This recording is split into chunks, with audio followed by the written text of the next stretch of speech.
Morning, Phil. Welcome Brett. in. Get you set up for a new driver today. So just to remind you really what we're going to do, I want to learn a little bit more about your game, figure out how your driver is performing for you. Once we do that, we're actually going to go out, use some of the tools here to measure your driver, figure out how long it is, how soft or how stiff the shaft is, and see why the club might be performing how it does for you. Then after that, we'll actually test it, see how it is performing, and then based off what we find, try some new models and basically find you something better. Does that all sound good? Sounds great, yeah. Cool. So just to learn a little bit more about your game, tell me your driver in particular. Good shots you hit, the bad ones, what do those look like? Yeah, definitely the bad ones, come out low. I'd say even my good ones come out pretty low. So I'm Okay. not getting as much carry distance as I think I should. Never actually measured it, so I think it'll be good to learn about that. But Okay. tend to miss them left, a little bit of those kind of push out rights as well. If I'm missing, I think my biggest struggle is the really wide miss that cost me, OB shot or something into a hazard. Gotcha. So just a push to the right and can also hook it left. Do you have a shot preference on the good ones? Do you like to play more of a draw or fade? Yeah. I usually start it right and draw it back to the target. Okay.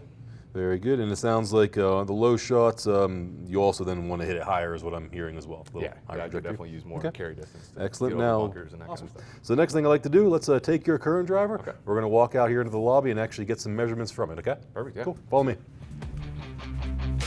All right, Phil, so let's talk about some of the measurements that we found with your driver here. So one thing that we did measure was the length. And we did find, like you said, that it is on the shorter side. It's only 44 inches. It's not necessarily a bad thing. It's maybe a little bit shorter than I typically recommend for somebody of your height. But if you're going to air, usually shorter could be better. The problem is, though, with the shorter driver, we measured it. It's actually more than a double extra stiff. So it is playing really stiff at this short length. That could be part of the reason why you're hitting it as low as we did find. Okay.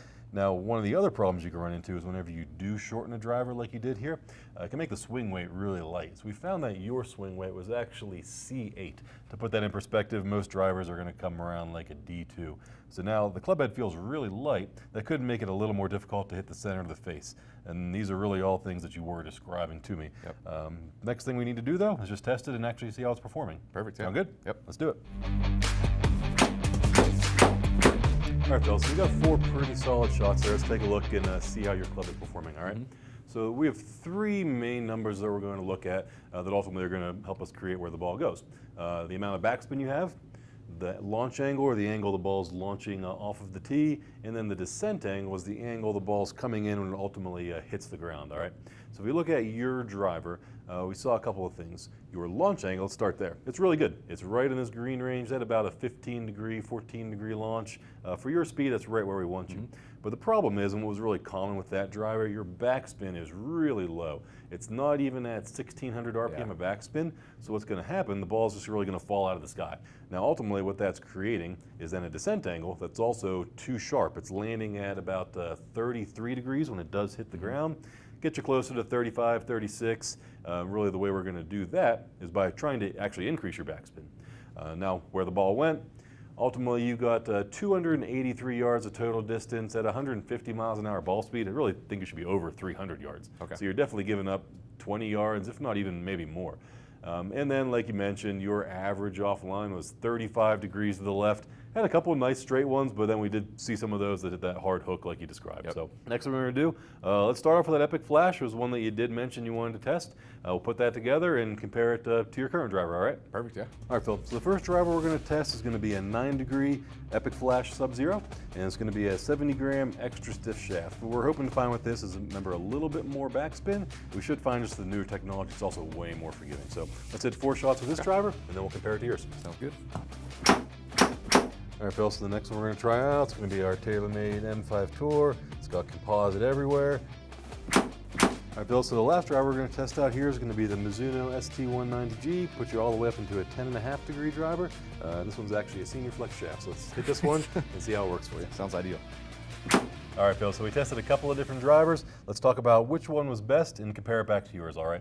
So to recap, we saw your driver had a ball speed of 150 miles an hour, and it was going about 35, 36 yards offline to the left. Now for you, this only created about 283 yards of distance. We are hoping to get you over 300 yards a day. Now, in order to do that, we found that we needed to actually increase your backspin to help you carry the ball farther. And we found with the Callaway Epic Flash, that's exactly what we did. We actually even increased your ball speed up to 159 That's miles huge, an hour. yeah. So it picked up 9 miles an hour ball speed. Even if we didn't change your launch numbers, it's going to go farther, right? But to make it even better, now you're only averaging 9 yards offline, so it's much straighter. And then we picked up almost, 26 yards of more distance. That's going to definitely help you out to hit it farther.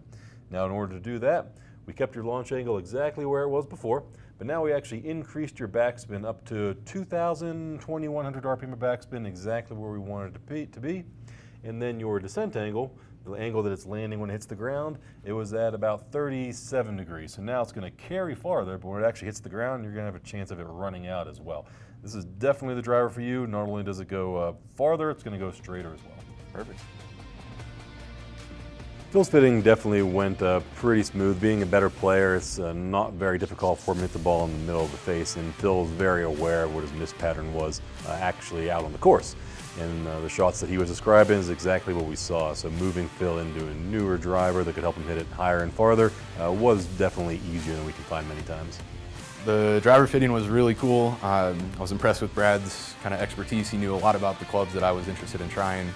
But more than anything, it was 26 yards more distance. I mean, that's pretty much the proof in the pudding right there. So the ball was going higher, landing softer, but carrying about 20 yards further, which, for my game and being able to carry bunkers that I wasn't able to carry before on my home course is going to be a huge difference.